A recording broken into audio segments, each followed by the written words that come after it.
নতুন একটা সকালে শুরুই হচ্ছে গোপুর এবং গিরির সুন্দর দর্শন দিয়ে। আর এদের এখানে ভোগে দিয়েছিলাম ক্যাডবেরি।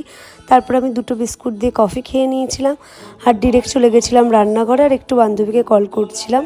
তো এখানে রান্না করেছিলাম টমেটোর ডাল আর ট্যাংরা মাছ এবং আলু সেদ্ধ। পরে একটু শুকনো লঙ্কা দিয়ে মেখে নেব, শুধুই রেখে দিয়েছিলাম। এবং স্নান টান করে রেডি হয়ে দুপুরে দিয়েছিলাম গপু এবং গিরিকে আইসক্রিম। চেষ্টা করে যেটা নিজেদের খেতে ইচ্ছে করে সেটা গপুদেরকে আগে দেওয়ার। আর এখানে একটা হ্যাংলা দাঁড়িয়ে আছে, জানে গপুর পরে ভোগটা ও একটু না একটু পাবে। তো দেখো দাঁড়িয়ে রয়েছে কিভাবে হ্যাংলাটা। তারপর ডিরেক্ট চলে গেছিলাম পার্লারে। এখানে ফেসিয়াল ওয়্যাক্স হচ্ছিলো, এতটা পেন করছিল আর অনেক বড় বড় হেয়ার, প্রায় হাত জোর করছিল, এত লেগেছে। তো তারপরে অন্যদিকে হচ্ছিল হাইড্রা ফেসিয়াল। হাইড্রা ফেসিয়ালে অফার চলছে, কন্ট্যাক্ট করে নিও। এরপর চলে গেছিলাম কিছু ঘরের জিনিস কিনতে কেপিএস মলে, আর একটুখানি হাক্কা নুডলস ট্রাই করেছি।